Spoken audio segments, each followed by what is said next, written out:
तो टेन्जिबल આપણે કરી દીધેલું. પછી હવે સમજવાનું છે ઇન્ટેન્જિબલ. ઇન્ટેન્જિબલ એટલે કે અદ્રશ્ય કાયમી મિલકતો, બરાબર. ઇન્ટેન્જિબલ ફિક્સ એસેટ એમાં કઈ કઈ આવશે? ગુડવિલ એટલે પાઘડી. પેટન્ટ ખબર છે ને કોને કહેવાય? બધાને ખબર છે પેટન્ટ કોને કહેવાય? કોઈને નહીં ખબર હોય તો પૂછી લેજો. પેટન્ટ, હા, જે સાયન્ટિસ્ટ લોકો પોતે કંઈક સંશોધન કરે તો એની પેટન્ટ કઢાવે, ખબર છે ને? કોઈ પણ વસ્તુની પેટન્ટ કઢાવી લે. કોઈ પણ એની ફોર્મ્યુલા હોય. ટ્રેડમાર્ક, ટ્રેડમાર્ક શેના પર હોય? ટ્રેડમાર્ક કોને કહેવાય?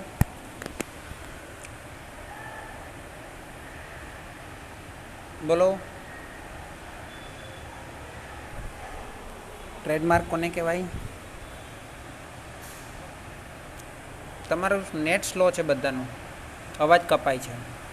ઓકે, કંઈ વાંધો નહીં. ટ્રેડમાર્ક, ટ્રેડમાર્ક એટલે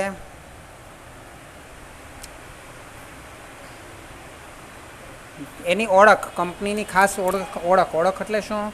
કે એની જે ડિઝાઇન હોય, એનું જે લોગો હોય, એનું જે ગ્રામ હોય, એટલે કે એનું જે ખાસ ચિહ્ન હોય, એનું નામ હોય, બરાબર. જો આપણે શું કહેવાય એને, લોગો છે, પછી એનો ડિઝાઇન હોય, કલર હોય. એ ટ્રેડમાર્કની અંદર ઘણી બધી વસ્તુ આવે. એનું ટ્રેડમાર્ક કરાવેલું હોય એટલે એ ઉપર પાછો ટી લખેલો હોય, એટલે કે એ નામનું કોઈ બીજું કોઈ રાખી શકે નહીં, બરાબર છે. લોગો એ ટાઈપનો લોગો બીજો કોઈ એના જેવો રાખી શકે નહીં, હે ને. કોપીરાઇટ, કોપીરાઇટ શું છે? કે લેખક હોય, સિંગર હોય, તો એ લોકો પોતાના અવાજ કે પોતાના લેખ બાબતમાં કોપીરાઇટ કરાવે કે અમારી કોઈ કોપી કરે નહીં. અને કોપી જો કરવી હોય તો અમારી પરમિશન લો. અચ્છા, પરમિશન લો એટલે એના માટે તમારે પૈસા ચાર્જિસ ચૂકવવા પડશે. એ જે ચાર્જિસ ચૂકવે એટલે એને એટલી મિલકત ખરીદી કહેવાય. ઓકે, એની પાસેથી. કોમ્પ્યુટર સોફ્ટવેર, કોમ્પ્યુટર સોફ્ટવેર જે છે આ પણ એક હાર્ડવેર જે છે તે તો ફિક્સ એસેટ છે, ટેન્જિબલ એસેટ છે. પણ સોફ્ટવેર જે છે તે ફિક્સ એસેટ, ટેન્જિબલ નથી, ફિક્સ તો છે જ, પણ ઇનટેન્જિબલ છે. કેમ? અદ્રશ્ય છે. કેમ કોમ્પ્યુટર સોફ્ટવેર અદ્રશ્ય છે? બોલો, અદ્રશ્ય ઇનટેન્જિબલ શા માટે કોમ્પ્યુટર સોફ્ટવેર?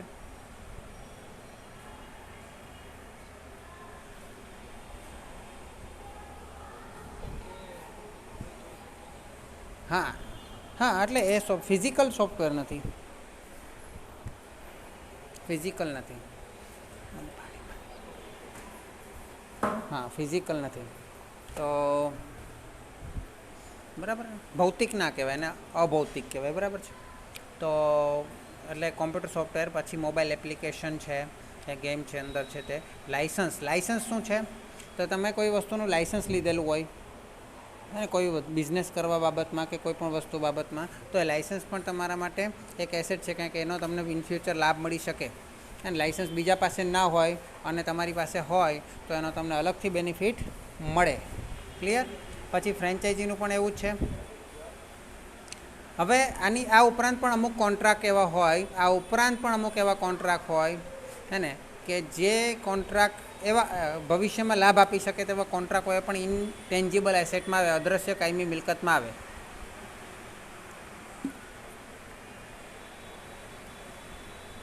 કઈ રીતે?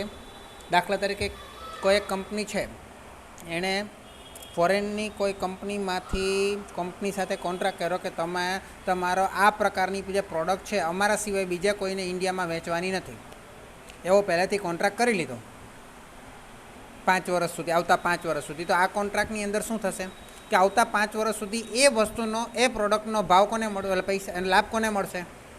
એ પ્રોડક્ટ માટે એની મોનોપોલી થઈ જશે કે નહીં? મોનોપોલી ખબર છે ને, ઇજારાશાહી. એ પ્રોડક્ટ બીજા કોઈને ઇન્ડિયામાં વેચી જ નહીં શકે, કારણ કે એને જ મળશે. અને કદાચ બીજા કોઈ વેચ્યું હોય તો આની પાસેથી પરમિશન લેવી પડશે ને આ ભાઈ જે છે તે વધારે ચાર્જિસ મેળવશે એના.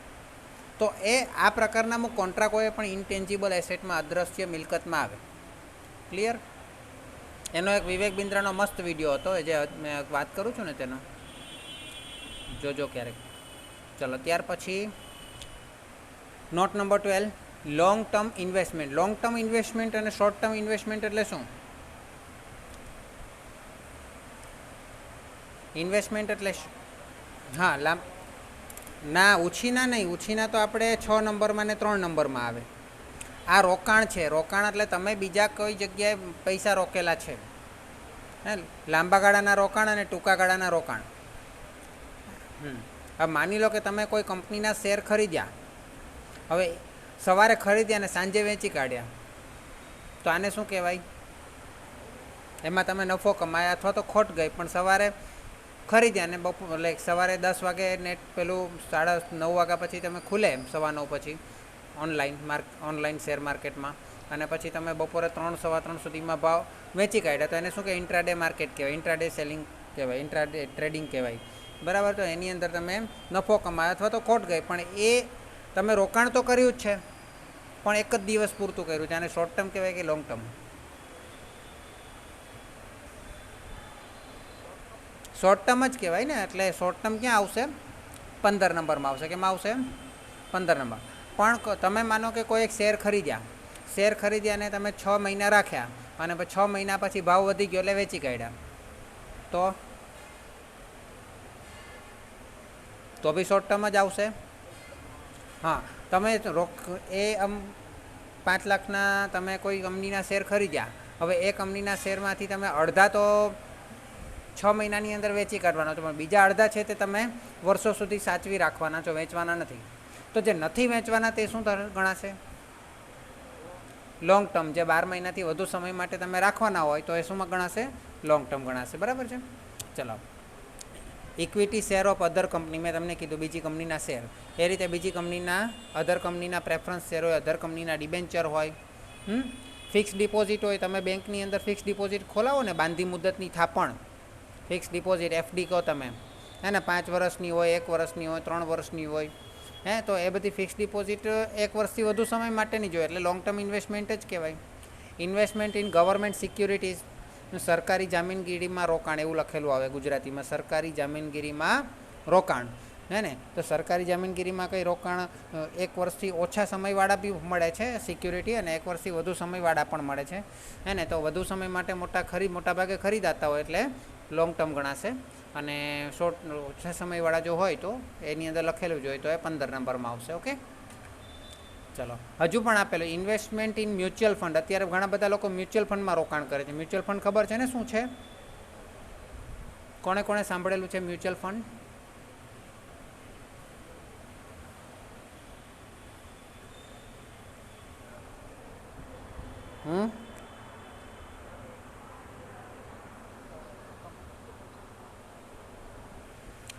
હા, એ મ્યુચ્યુઅલ ફંડ પણ શેર માર્કેટમાં જ રોકાણ છે, પણ એ લોકો શું કરે? અલગ અલગ શેરનો એક ગ્રુપ બનાવે અને એને મ્યુચ્યુઅલ ફંડ કહેવાય, હે ને. એમાં એક જ કંપનીના શેર ના હોય, અલગ અલગ કંપનીના શેર હોય, એનું ગ્રુપ હોય, અને ગ્રુપમાંથી તમે અમુક યુનિટ ખરીદી શકો. હું તમને ડિટેલમાં સમજાવીશ, બરાબર, શું છે મ્યુચ્યુઅલ ફંડ તે.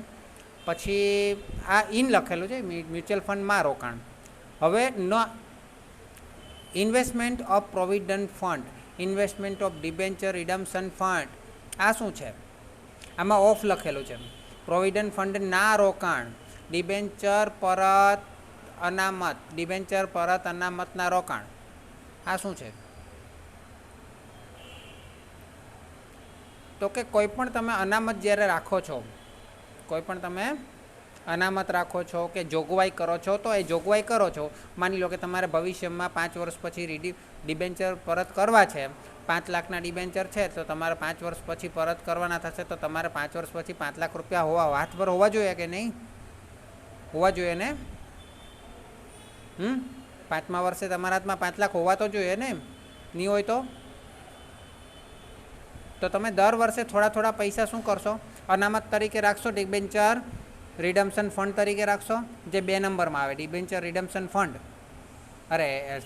કયા નંબરમાં આવશે? 2, 3, 4, 5, 4 નંબરમાં debenture redemption fund, preference રિડમ્પશન fund, એ બધા આવે ને. તો એ બધા ક્યાં આવશે? 4 નંબરમાં. પ્રોવિડન્ટ ફંડ ક્યાં આવશે? 5 નંબરમાં આવશે. તો એના માટે દર વર્ષે તમે થોડી એમાઉન્ટ તમે શું કરશો? એ અનામતમાં રાખશો. એનો મતલબ પૈસા તમે અલગ નથી કરી દીધા, અનામતમાં રાખો છો, એટલે કે તમે એના માટે અલગ જોગવાઈ કરો છો, પણ એના પૈસા ક્યાં રાખશો? એ ખરેખર જે એમાઉન્ટ છે એ ક્યાં તમે રાખશો? એ તો વપરાઈ જશે, એ તો બેંક ખાતામાં જશે. તો એ પૈસા વપરાઈ ના જાય એટલે જેટલી તમે અનામત પેલી બાજુ રાખો એટલા તમારે અલગથી રોકાણ કરવા જોઈએ. એટલું સામે શું કરવું જોઈએ? તમારે રોકાણ કરવું જોઈએ. બરાબર. હવે રોકાણમાં તમે કંપનીના યંત્ર ખરીદેલો તો જ્યારે ડિબેન્ચર પરત કરવાના થાય ત્યારે યંત્રો થોડા વેચવાના છો તમે, એટલે આવું રોકાણ નહીં ચાલે. તમારે બહાર કશે રોકાણ કરવું પડે, હે ને? જેમ કે પ્રોવિડન્ટ ફંડના રોકાણ છે, ડિબેન્ચર પરત નિધિના રોકાણ છે, હે ને? ડિબેન્ચર રિડમ્પશન ફંડના ઇન્વેસ્ટમેન્ટ છે, પ્રોવિડન્ટ ફંડના ઇન્વેસ્ટમેન્ટ છે, એ તમારે બહાર રોકાણ કરવું પડે. ને ડિબેન્ચરનું તો અમુક સરકારી, તમે 12થમાં પણ ભણી ગયા ડિબેન્ચરવાળા ચેપ્ટરમાં, કે અમુક સરકારે નક્કી કરેલા બોન્ડ છે એની અંદર જ રોકાણ કરવાનું હોય છે, 25% જેવું. બરાબર છે. ચાલો, અધર ઇન્વેસ્ટમેન્ટ, અન્ય રોકાણો કંઈ પણ આપેલા હોય તે. ત્યાર પછી long term loan and advance. Long term loan and advance અને ઇન્વેસ્ટમેન્ટ, આ બંનેમાં શું ફરક છે? આ મને જરા સમજવું પડશે. કોઈ મને કહેશે? Long term loan and advance અને આપણા ઉપર ભણી ગયા ઇન્વેસ્ટમેન્ટ. ઇન્વેસ્ટમેન્ટ એટલે કે રોકાણ, અને લોંગ ટર્મ લોન અને એડવાન્સ એટલે બોલો? રોકાણ અને લાંબા ગાળાના લોન અને ધિરાણ, આવું આવે ગુજરાતીમાં. આ બંનેમાં ફરક શું છે?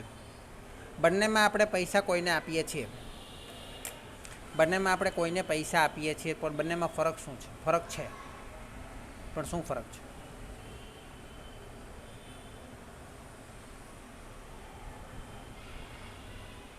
કોઈ કહી શકશે?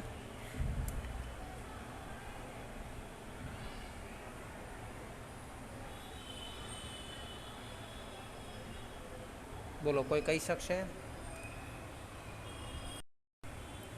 તો જો ધ્યાન આપજો, રોકાણની વાત કરીએ તો રોકાણનો અર્થ જે છે કે તમે પૈસા કશે રોકો છો, અને જો કે લાંબા ગાળાના લોન અને ધિરાણમાં પણ તમે કશે પૈસા રોકો છો, પણ રોકાણનો ઉદ્દેશ્ય પૈસા કમાવા માટેનો છે, એટલે કે સામે કંઈક વળતર મેળવવાનો છે. એના બદલામાં તમને વ્યાજ મળે, અથવા તો એના બદલામાં તમને ડિવિડન્ડ મળે, હે ને? તો આના બદલામાં તમારો ઉદ્દેશ્ય કંઈક મેળવવાનો છે. જ્યારે આમાં તમારે એવું કંઈ પ્રોફિટનો ઉદ્દેશ્ય નથી. હા, મળી જાય તો ખરા, નહીં મળે તો કંઈ નહીં, મેઇન ઉદ્દેશ્ય નથી તમારો. જેમ કે આની અંદર આપેલું છે સિક્યુરિટી ડિપોઝિટ, એટલે ધિરાણ, હે ને? કસ્ટમ ડિપોઝિટ એટલે ધિરાણ એટલે શું? કે તમે કોઈને પૈસા આપેલા છે, તમે કોઈને ઉછીના આપેલા છે. ધિરાણ એટલે તમે કોઈને એડવાન્સ આપેલા છે, હે ને? એ પાછા ભવિષ્યમાં તમારે મેળવવાના છે, હે ને? કોઈ જગ્યાએ તમે માની લો કે તમે કોઈનો કોન્ટ્રાક્ટ લેવાના છો, તમે કોઈનો કોન્ટ્રાક્ટનો તમારે ડીલ કરવાની છે. હવે તમે કોન્ટ્રાક્ટ લો છો તો એ લોકો શું કરશે? તમારી પાસે સિક્યુરિટી ડિપોઝિટ લેશે. શું લેશે? આ સિક્યુરિટી ડિપોઝિટ એટલે શું, ખબર છે ને? અચ્છા, તમે નાનપણમાં ખબર હશે કે તમે ક્યારેક થમ્સઅપ કે કાચની બોટલ આવતી સોડા, ત્યારે તમે મમ્મી પપ્પા કે કોઈ મહેમાન આવે ને ત્યારે એમ કહેતા કે જા કાચની બાટલીમાં સોડા લઈ આવો, કહેતા કે નહીં કોઈને? કોઈ લાવ્યા છો? આ રીતે લાવ્યા છો કોઈ? બાટલી પાછી આપવાની, પણ પેલો 10 રૂપિયાની બાટલી હોય તો 10 રૂપિયા નહીં લે. એ તમારી પાસે બાટલી પાછી નહીં આપી તો એટલા માટે તમારી પાસે થોડાક 20-30 રૂપિયા વધારે લે. કેમ?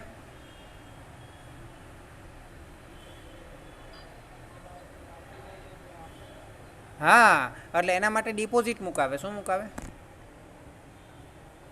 ડિપોઝિટ મુકાવે. એ રીતે હું જ્યારે નાનો હતો ને ત્યારે અમે સાયકલ ભાડે લેતા. સાયકલ પોતાની નહીં હતી, ભાડે સાયકલ એક જગ્યાએ લેતા અને પછી કામ પતાવીને પાછા આવી જતા, સાયકલના ભાડું આપી દેતા. પણ ત્યારે અમારે સાયકલની ડિપોઝિટ આપવાની હતી. પહેલાં ડિપોઝિટ થોડી મોટી રકમ આપવી પડે, પછી સાયકલમાં કંઈ કરી દીધું તો. એ રીતે ઘણી બધી જગ્યાએ તમને અત્યારે તો વાહન પણ તમને ભાડેથી મળે, પણ તમારે ડિપોઝિટ મોટી મૂકવી પડે. હા, પછી તમારું ભાડું કાપીને બાકીની રકમે તમને પરત કરી જાય. એ રીતે તમે ઘર મકાન લો ભાડેથી, અથવા તો દુકાન ભાડેથી લો તો એ લોકો ડિપોઝિટ લે. બરાબર છે?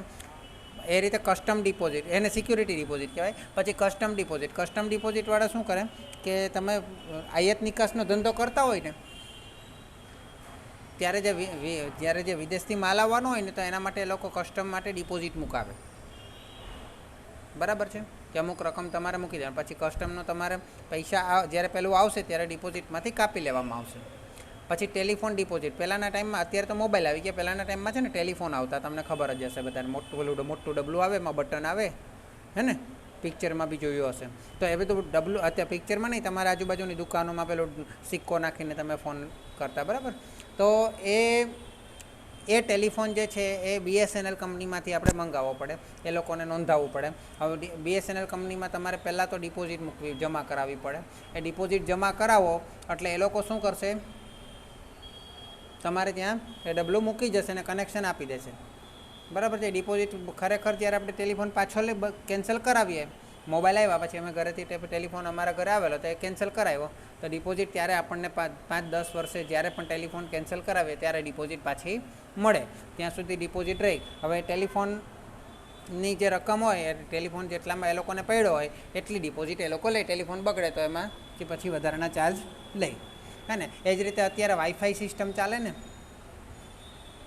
અત્યારે તો વાઈફાઈ બધાને કરે, તો રાઉટર આપણે લેવું પડે, ખબર છે. જ્યારે ઘરે જ્યારે વાઈફાઈ એટલે નેટવર્ક ચાલુ કરાવીએ તો રાઉટર લેવું પડે. રાઉટરની અત્યારે લોકો ડિપોઝિટ મુકાવે, હા, તો રાઉટર ડિપોઝિટ પણ આવી શકે આમાં, હે ને. ઇલેક્ટ્રિસિટી ડિપોઝિટ પણ મુકાવે, જેમ કે આપણે ઇલેક્ટ્રિસિટી ચાલુ કરાવીએ આપણા ઘરે નવું બાંધકામ કરાવ્યા પછી, તો મીટર આવે, મીટર, એ મીટરની જે કિંમત હોય ને એ પ્રમાણ માટે ઇલેક્ટ્રિસિટી ડિપોઝિટ પણ મુકાવડાવે, હે ને. એ ઉપરાંત તમે કોઈ કર્મચારી, તમારા જ કર્મચારીને લોન આપો, તમારા જ કર્મચારીને 2-3 વર્ષ સુધીમાં ચૂકવી દેવાની શરતે લોન આપો, હે ને, તો એ લોકો એ પણ તમે શું આપ્યું કહેવાય, એડવાન્સ આપ્યા કહેવાય, એક પ્રકારના એડવાન્સ આપ્યા કહેવાય ને. 5 વર્ષનો પગાર, પછી દર વખતે પગારમાંથી થોડો કાપી લેશો ને લોન પ્રત્યે. હા, તો એ પણ લાંબા ગાળાનું હોય, 12 મહિનાથી વધુ સમય માટેનું તમે આપેલું હોય તો લોન ટુ એમ્પ્લોય એટલે કે કર્મચારીને લોન, એ પણ 13 નંબરમાં આવશે. ક્લિયર. પછી 14 નંબરમાં શું આવશે, અધર નોન કરંટ એસેટ. આ ખતરનાક છે. શું છે આ, કોઈને યાદ છે? મેં કરાવેલું છે, કોને યાદ છે મને કહેશો? આ બધી અવાસ્તવિક મિલકતો છે, ફિક્સિયસ એસેટ, અવાસ્તવિક મિલકતો.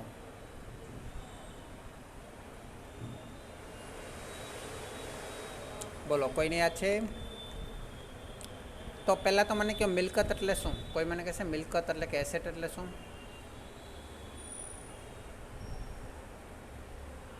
કોઈ મને કહેશે મિલકત અથવા એસેટ એટલે શું?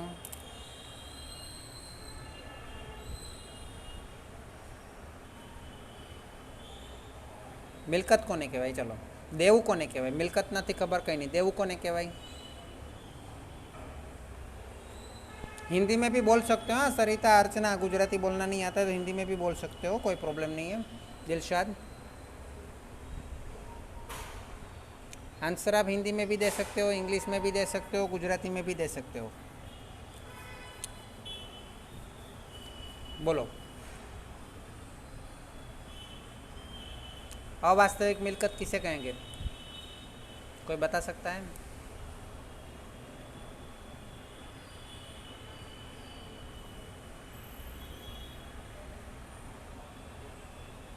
नहीं पता, ओके, वेरी गुड. नहीं पता वो सबसे अच्छी बात है, क्योंकि तभी तो मैं आंसर समझा पाऊंगा. चलो, मिलकत इसे देवा, पहले तो देवा मतलब दायित्व, लाइबिलिटीज किसे कहेंगे? जो हमें भविष्य में किसी को चुकाना पड़ता है, भविष्य में हमें किसी को कुछ चुकाना है तो उसे हम क्या कहेंगे? लाइबिलिटी, मतलब दायित्व, देवा, है ना. और इसी तरह भविष्य में हमें कुछ लाभ मिलने वाला हो तो उसे हम क्या कहेंगे? मिलकत, एसेट. क्लियर. तो मिलकत का मेनली देखा जाए तो 2 पार्ट कर सकते हैं हम मिलकत का. मिलकत ने 2 भाग में वेची सकीए. एक तो वास्तविक मिलकत और बीजी अवास्तविक मिलकत.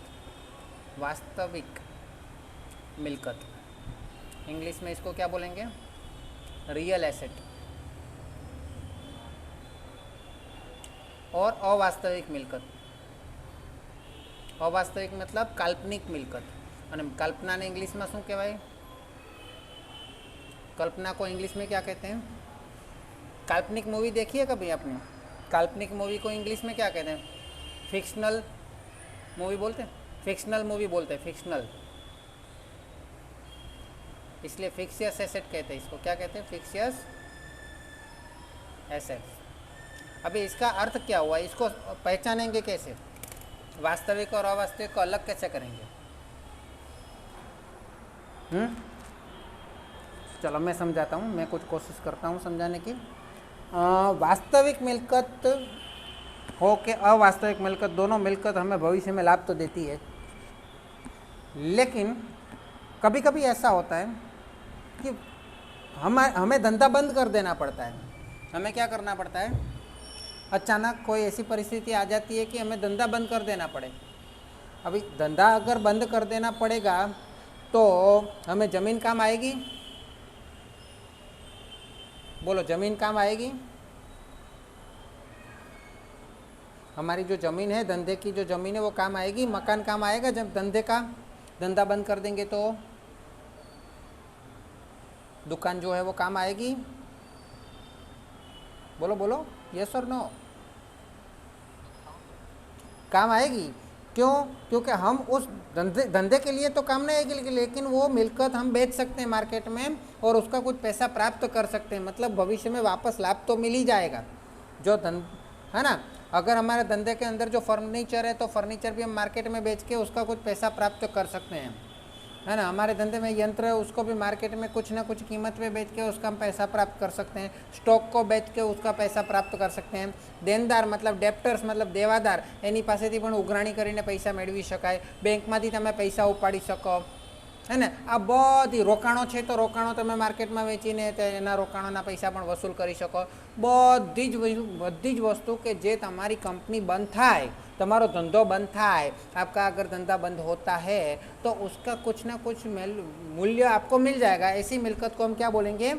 वास्तविक मिलकत, रियल एसेट। क्लियर? मैंने कल समझाया था।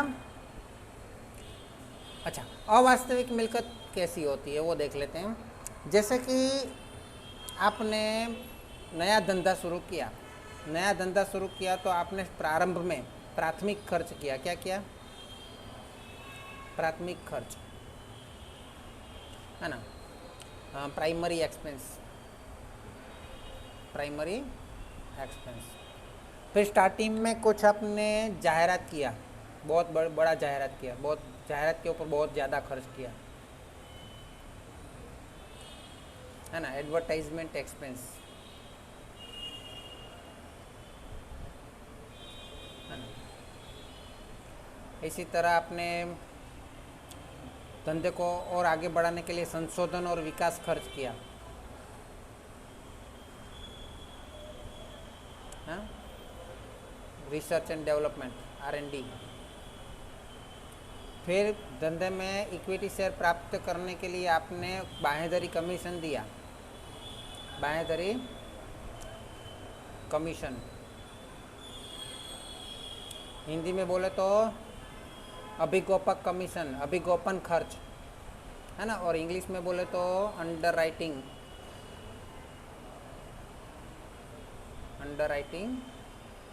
Expense, commission, underwriting commission, underwriting expense, है ना। डिबेन्चर इश्यू करने के लिए, डिबेन्चर बहार पड़वा माटे तमे डिबेन्चर में वटाव आप्यो। 100 रुपयानो डिबेन्चर तो 95 में आप्यो तो तमे 5 रुपयानो वटाव आप्यो के नहीं, है ना। तो डिबेन्चर वटाव, डिबेन्चर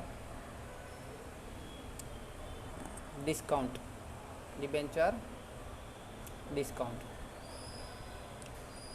अब ये सब क्या है? पीछे एक्सपेंस लिखे, डिस्काउंट है, अंडरराइटिंग एक्सपेंस है, R&D एक्सपेंस है, एडवर्टाइजमेंट एक्सपेंस है, प्राइमरी एक्सपेंस है। तो ये सब खर्चा करने से मुझे ये बताओ कि मुझे भविष्य में थोड़ी कोई लाभ होगा तो लाभ मेरे को भविष्य में कोई लाभ होने वाला है? ये प्राथमिक खर्चा करने से, जाहिरात खर्चा करने से, संशोधन करने से, नए इक्विटी शेयर इश्यू करने से, होगा, फायदा होगा भविष्य में। जाहिरात मैंने इतनी सारी कर दी कि अगले 5 साल तक लोगों के दिमाग में वो घूमता रहेगा, है ना। अच्छा, संशोधन इतना अच्छा कर दिया कि उसकी जो टेक्नोलॉजी की वजह से अगले 10 साल तक मुझे मेरे धंधे में बहुत फ़ायदा होने वाला है ना। ये सब करने के लिए मैंने इक्विटी शेयर प्रकाशित किए थे, उसका मैंने कमीशन दिया, तो वो कमीशन का फायदा इक्विटी शेयर प्रकाशित किए थे, मतलब इक्विटी शेयर इश्यू करेला था, बराबर है। तो ये इक्विटी शेयर इश्यूज नहीं थे तो आ બધા ખર્ચાઓ કઈ રીતે કરતા, મારી પાસે પૈસા જ નહીં હોતે। ડિબેન્ચરનું ઇશ્યુ જ નહીં કરતે તો એનો વટાવ નહીં આપતે તો ઇશ્યુ નહીં થતે, ઇશ્યુ નહીં થતે તો મને પૈસા જ નહીં આવતે, તો આ બધા ખર્ચા કરતે કઈ રીતે?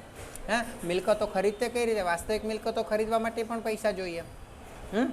तो ये सब जो खर्चा मैंने किया उसका लाभ केवल मुझे 1 साल तक नहीं, अगले कई सालों तक मिलेगा, 2 साल, 3 साल, 4 साल, 5 साल, 6 साल, 10 साल, है ना। तो जितने साल तक वो खर्चा मेरे को बेनिफिट दे रहा है उतने साल तक उसको हम खर्चा नहीं बोलेंगे, उतने साल तक उसको हम क्या नहीं बोलेंगे?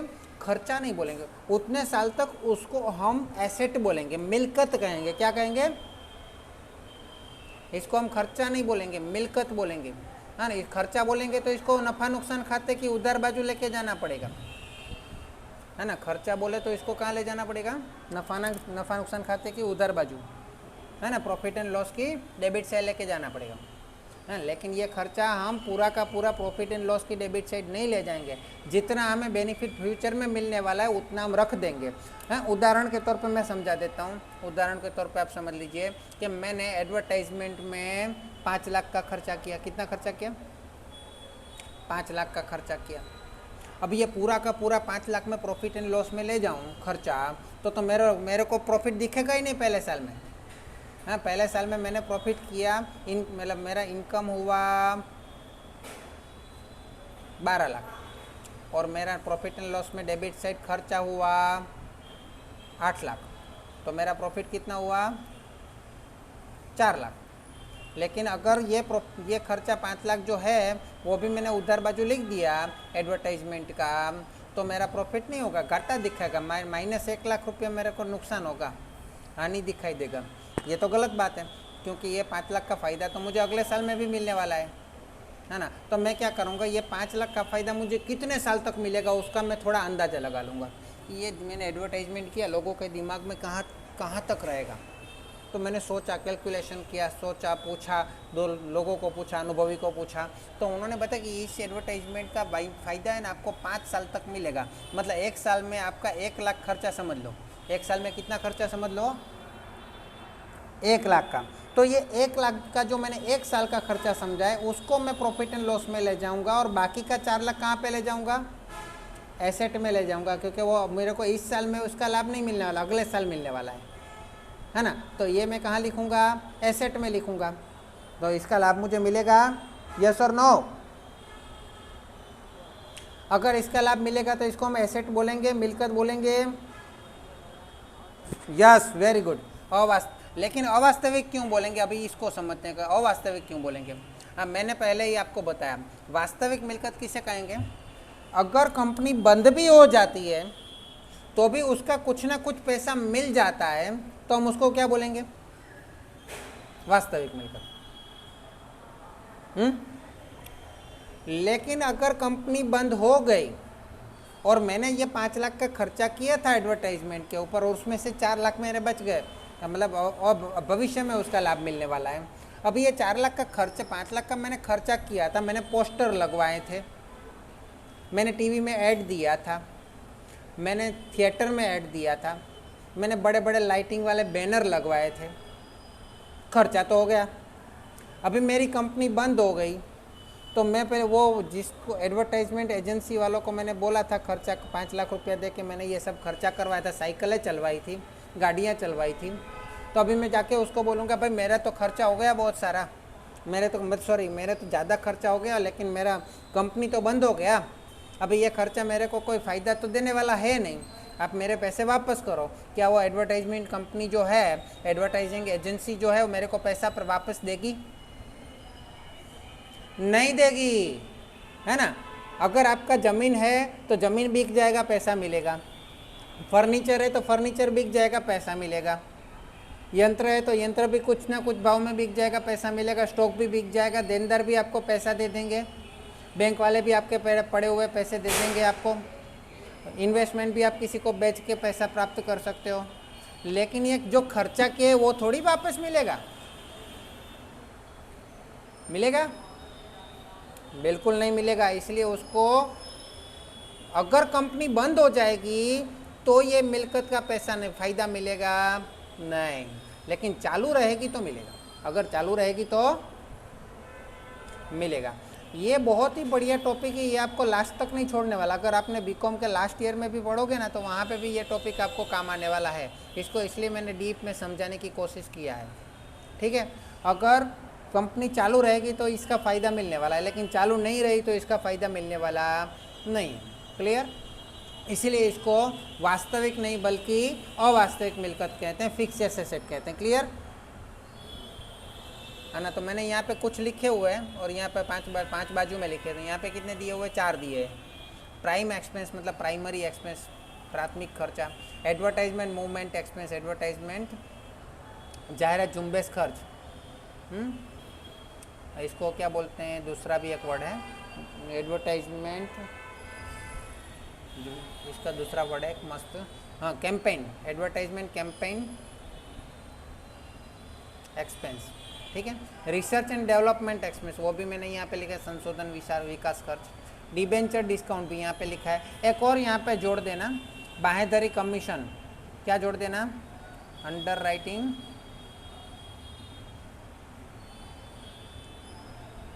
कमीशन, वो भी इसमें जोड़ देना, ठीक है। तो 4 तो दिए थे, 5वां मैंने जोड़ दिया, वो आप लिख लेना नोटबुक में अगर नहीं लिखा है तो। बाहेधरी कमीशन हिंदी में बोलना है तो अभिगोपन खर्च। क्लियर? चलो आगे बढ़े, बोलो आगे बढ़े। ओके, उसके बाद ये करंट इन्वेस्टमेंट, जो हमने ऊपर इन्वेस्टमेंट लॉन्ग टर्म इन्वेस्टमेंट देखा था, सेम टू सेम ये करंट इन्वेस्टमेंट है, लेकिन यहाँ पे क्या ध्यान देना है कि 12 महीने के भीतर हमें वो इन्वेस्टमेंट का पैसा या उसका लाभ मेरे को मिल जाना चाहिए, तो उसको मैं करंट इन्वेस्टमेंट बोलूँगा। नहीं तो वो ऊपर वाला था 12 नंबर में, वो नॉन करंट इन्वेस्टमेंट था, है ना। करंट इन्वेस्टमेंट मतलब चालू रोकाण कई वस्तु आवशे। शॉर्ट टर्म इन्वेस्टमेंट मतलब टूंका गाळाना रोकाण। इक्विटी शेर ऑफ अदर कंपनी, बीजी कंपनीना इक्विटी शेर है पण जेटला मंगावेला हप्ता है तेटला ज लेवाना। मानो कि ए लोकोए 40 अरजी वखते ने मंजूरी वखते 40 मंगाव्या है, बीजा 60 नहीं मंगाव्या, तो आपणे 40 ज लखवाना। प्रेफरन्स शेर ऑफ अदर कंपनी, ए भी मंगावेली रकम ज लखवानी। पण आ बधी वस्तु ध्यान आपजो, बीजी कंपनीना शेर जे तमे वेची देवाना होय, प्रेफरन्स शेर वेची देवाना होय, डिबेन्चर वेची देवाना होय 12 महीनानी अंदर तो ज तमारे करंट इन्वेस्टमेंट एटले के चालू रोकाणमां लखाय। नहीं तो पछी तमारे केमां लखवा पड़े? 1 वर्षमां नहीं वेचवाना होय तो बोलो नॉन करंट इन्वेस्टमेंट में लखाय। वेरी गुड, है ना। चलो सरस। फिक्स डिपोजिट, तमे फिक्स डिपोजिट आम तो 5 वर्षनी हती पण 4 वर्ष पूरा थई गया। फिक्स एफडी केटलानी हती? एफडी केटलानी हती? 5 वर्षनी, पण 4 वर्ष तो पूरा थई गया। हवे 1 ज वर्ष बच्युं छे तो आपणे नॉन करंट में ना लखाय, करंट में लखाय। क्लियर? बोलो यस और no? Investment in government security ने जो इन्वेस्टमेंट में करेलू हतुं तो 3 वर्षनुं हतुं, पण एमांथी 2 वर्ष पूरा थई गया, 1 ज वर्ष बाकी है, तो पछी मारे क्या लखाय? नॉन करंट में लई लेवानुं, करंट में मूकी देवानुं। क्लियर? ए ज रीते investment in mutual fund, investment of provident fund, investment of debenture redemption fund, बधामां जो 1 ज वर्ष बाकी होय तो क्या लखवानुं? करंट में लखवानुं, नहीं तो नॉन करंट में। बराबर है? 12 महीना अंदरनो समयगाळो होय तो करंट में। नेक्स्ट पेज पर जईए। अच्छा, तमारे आनो स्क्रीनशॉट लेवो होय तो लेता रहीजो, स्क्रीनशॉट लई लेजो तो तमारे काम लागशे। लेवाई गयो स्क्रीनशॉट? चलो, त्यार पछी इन्वेंटरीज, मटीरियल, माल सामान, गुजराती में माल सामान कहेवाय, हिंदी में माल सामग्री, माल सामान ज कहेवाय। हवे आनी अंदर तमे ध्यान आपजो, आनी अंदर पण 2 शब्द हूँ तमने समजावी दऊं बधाने, हिंदीवाड़ा गुजरातीवाड़ा बधा ध्यान आपजो। अहींया छे ने मैं 4 शब्द अलग अलग वापरा छे। Raw material, work in progress, finish goods, trade material, આ બધું શું છે ખબર છે? રો મટીરિયલ એટલે કાચો માલ. રો મટીરિયલ એટલે કાચો માલ. વર્ક ઇન પ્રોગ્રેસ એટલે અર્ધ તૈયાર માલ. અર્ધ તૈયાર માલ. ફિનિશ ગુડ્સ એટલે તૈયાર માલ. અને ટ્રેડ મટીરિયલ એટલે વેપારી માલ. આ ચારે ચાર શબ્દ સમજવા જરૂરી છે. હે ને? તમને આ બી છેલ્લે સુધી કામ લાગશે. હવે મને એમ કહો કે કોઈ પણ કંપની ધંધો કરે છે અથવા તો કોઈ પણ ધંધાદારી ધંધો કરે છે, તો ધંધાનો પ્રકાર કેટલા? ધંધો કઈ કઈ રીતે કરી શકે? ધંધો કરવા માટે શું જોઈએ? તો ધંધો કરવા માટે તમારે વેચાણ કરવું પડે. સાચી વાત? વેચાણ કરવું પડે કે નહીં? ધંધો કરવા માટે તમારે શું કરવું પડે? વેચાણ કરવું પડે. બરાબર છે? અચ્છા, વેચાણ તો કરવું પડે, પણ ખરીદી બી કરવી પડે કે નહીં? ખરીદી બી કરવી પડે ને વેચાણ બી કરવું પડે. હવે મને એક વાત કહો કે જે વસ્તુની આપણે ખરીદી કરીએ અને એ જ વસ્તુ આપણે વેચી દઈએ, એવું પોસિબલ છે કે નહીં?